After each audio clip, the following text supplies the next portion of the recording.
नमस्कार। आज का हमारा मोटिवेशनल वीडियो है अपनी मंजिल की ओर ही चलें। कई बार आपने देखा होगा कि व्यक्ति जो है अपने किसी थॉट को लेके, किसी इरादे को लेकर के एक काम में जो है वो एक काम की ओर प्रेरित होता है, उस तरफ चलना शुरू कर देता है। मतलब किसी काम को चाहता है, उस तरफ बढ़ना भी शुरू कर देता है। लेकिन जैसे ही वो बढ़ता है, कुछ कदम चलता है, अच्छे से चल रहा है, सब कुछ सही चल रहा है, और चलते चलते अचानक उसे एक व्यक्ति ऐसा मिलता है जो बताने लगता है कि देखो, ये जो रास्ता है जिस पर तुम जा रहे हो, इस रास्ते को छोड़ दो, इससे कोई फ़ायदा नहीं मिलेगा।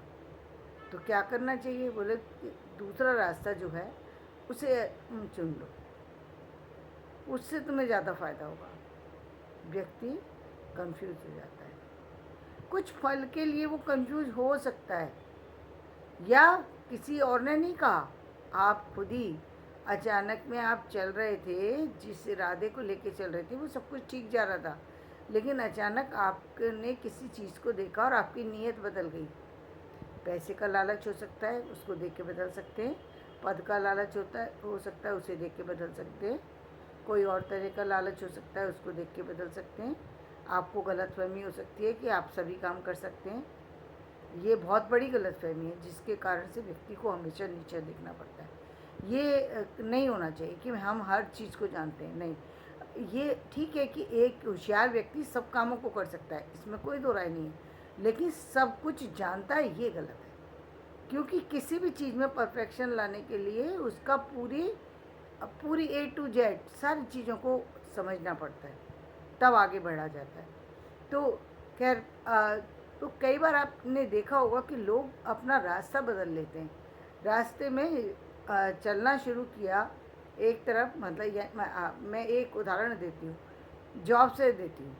एक व्यक्ति ने सोचा कि मैं MA कर लेता हूँ, MA करने के बाद मैं कहीं ना कहीं एक सामान्य ऑफिस में जो है, मैं कोई भी जो भी पोस्ट निकलेगी मैं उस पर अप्लाई कर दूँगा, और मैं वहाँ पर जॉब में वहाँ पर मैं अपना जॉब स्टार्ट करूँगा।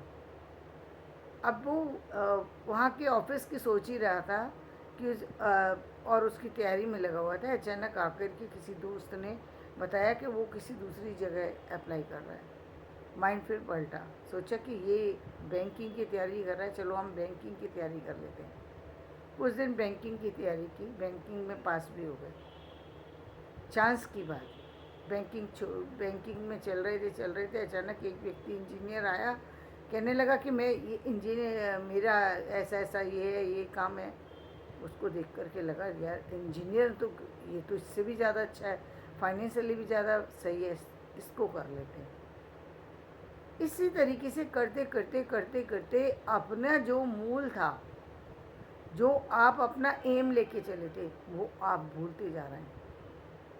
अब आपने अपने एम से हिलना शुरू कर दिया और एम भूलते जा रहे हैं, और इसका परिणाम क्या हुआ कि आपको मंजिल मिली, चीज़ें मिली, लेकिन लाभ जो पूरा मिलना चाहिए था आपको नहीं मिला। Excuse me. आपको नुकसान हुआ। क्यों हुआ? क्योंकि आपने एक चीज़ पर यदि माइंड को कंसंट्रेट किया होता, तो उसमें आप बहुत सारा काम करके बहुत आगे तक निकल गए होते। लेकिन आप बार बार अपने माइंड को डाइवर्ट कर रहे हैं, जो नहीं करना चाहिए। मैं आपको एक ऐसी चीज़ बताती हूँ जिसको आप ध्यान रखिएगा।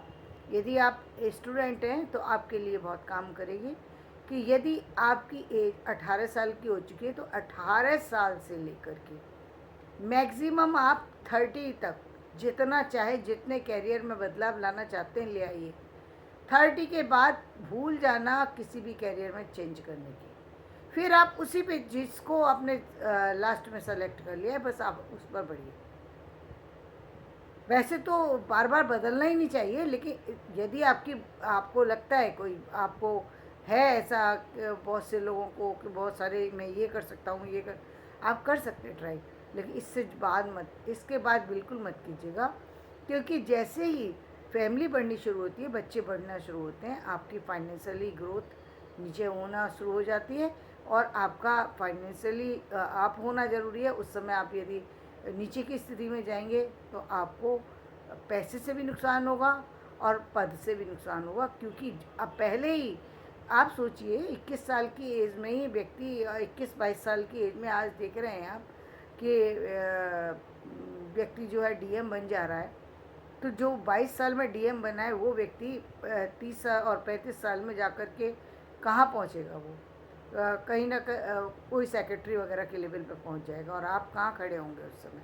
और या और भी जिस भी लाइन में, ये एक ऐसा समय है कि जो 21 साल की एज में जिस व्यक्ति का सिलेक्शन कहीं हो जाता है उसकी लाइफ सेट होती है, उसको दूसरों की बातों पर ध्यान नहीं देना चाहिए, अन्यथा पछताना पड़ता है।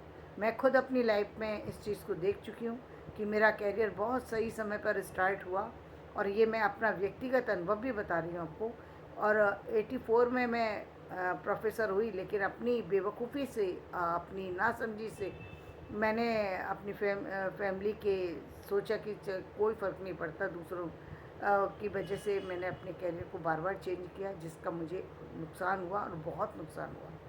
तो आप उस इस तरीके के नुकसान से बचें, क्योंकि सही समय पर स्टार्ट होने वाले कैरियर बहुत कम होते हैं और यदि हो गया है तो आप उसको किसी भी तरीके से हाथ से न जाने दें, क्योंकि ये कैरियर मजाक नहीं होता। यदि आपको कोई चीज़ मिली है, ईश्वर ने दी है, तो उसको संभाल करके आगे लेकर के जाना भी आप ही की जिम्मेदारी, किसी और की जिम्मेदारी नहीं है। तो जीवन में आप जिस रास्ते के लिए निकले हैं आप उसी पर अपना काम को आगे बढ़ाइए और ये काम आप तब तक तो कीजिए जो आपका, यदि आपकी कोई वैसे तो मैं ये कहती हूँ कि रिटायरमेंट की कोई एज होना नहीं चाहिए, लेकिन फिर भी अब जो है गवर्नमेंट का वो तो जैसा भी है, यदि आपकी कोई एज है रिटायरमेंट की तो वो ज़िंदगी की रिटायरमेंट की नहीं है, वो सिर्फ आपके ऑफिस से रिटायरमेंट की। आपके लिए अच्छा है कि आप उसके बाद अब आप अपना कोई अपना काम स्टार्ट कर सकते हैं। तो इस चीज़ के लिए तैयार रहिएगा कि इससे निकलते ही हम अपना ये काम स्टार्ट करेंगे, मतलब किसी दूसरे काम की। इससे क्या होगा, एक तो आपका जो माइंड का जो खालीपन आ जाता है, अक्सर जो आप देख रहे हैं कि लोगों के अंदर जो खालीपन आ जाता है 50 साल के बाद, ये अब मुझे क्या करना है भली जो सिचुएशन आ जाती है उससे आप बाहर निकल जाएंगे, आपके माइंड में फुल होगा, आपको लगेगा कि हाँ मेरी लाइफ में तो करने के लिए बहुत कुछ है। आप अपने पैसे का सही यूज़ कर पाएंगे, अपनी फैमिली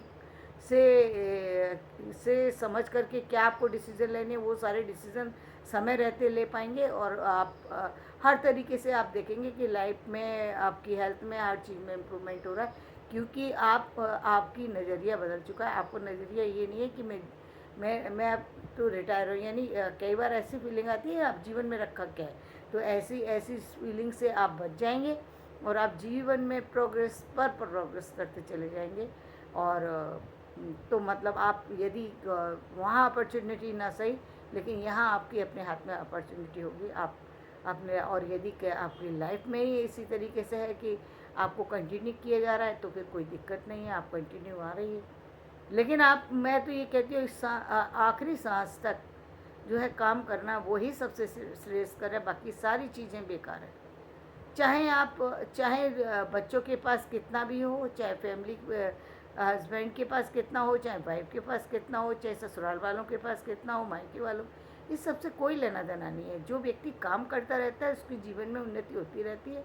आपके पास बहुत पैसा आ जाए, आप चैरिटी कर दीजिए, लोगों की मदद कर दीजिए, आप और किसी तरीके से लोगों को दे सकते हैं। आप बहुत ज़्यादा मतलब आप यदि है आपकी ऐसी हो या फिर बहुत ज़्यादा अर्न कर सकते हैं तो बहुत जगह ज़रूरत है, बहुत लोगों को हेल्प कर सकेंगे आप। ऐसे लोग होते कहाँ हैं, उंगलियों पे गिनने वाले ऐसे लोग होते हैं। तो आप किसी भी तरीके से अपनी उस ग्रोथ को ना रोकें और अपने उत्साह को उसी तरह बनाए रखें। और जहाँ तक धर्म के अंदर प्रवृत्ति की बात है तो वो तो धर्म के अंदर प्रवृत्ति तो 16 साल के बच्चे में भी होती है और 80 साल के व्यक्ति में भी होती है। ये तो आपके अपने ऊपर है। मुझे 3 साल की एज में जो है वो ईश्वर से जोड़ा गया और मुझे तो नहीं याद आता कि मैं किसी समय एक पल के लिए भी ईश्वर से अलग हुई हूँ। कोई ज़रूरी नहीं है कि आप केवल मैं चैंटिंग भी करती हूँ, मैं और भी चीज़ें करती हूँ। जो जो चीज़ें जब ज़रूरी है वो उसको भी करिए, आप इसको भी करिए, क्योंकि जीवन का कोई पता नहीं। ये भी सच है कि आखिर तो हमें जीवन तो एक दिन हुआ है, जन्म हुआ है तो मृत्यु भी तय है। लेकिन इसका मतलब ये नहीं है कि हम सिर्फ फिजूल की बातें सोचते रहें। हमें अपने काम को, हमें जीवन की अंतिम सांस तक अच्छी जगह, सही जगह पर लगानी है, ताकि हम किसी तरीके से अपने आप को ऐसा ना फील करें कि हमने कोई जीवन में कुछ गलती हमसे हुई है। हमारे से गलती नहीं होनी चाहिए। अब बाकी क्या होगा उस सब को छोड़ दीजिए, वो हमारा पक्ष ही नहीं है, वो हमारी सोचने की चीज़ नहीं है, इसलिए उस चीज़ को छोड़ देना चाहिए। वैसे जहाँ तक देखने में आता है वो यही देखा गया है कि अच्छे कर्मों का फल अच्छा ही मिलता है। तो धन्यवाद। मेरा वीडियो पसंद आए लाइक करें, शेयर करें, सब्सक्राइब करें, और ध्यान रखें अपने एक ही मंजिल की तरफ आप आगे बढ़ें। आप देखेंगे दिनों दिन उन्नति होती चली जा रही है।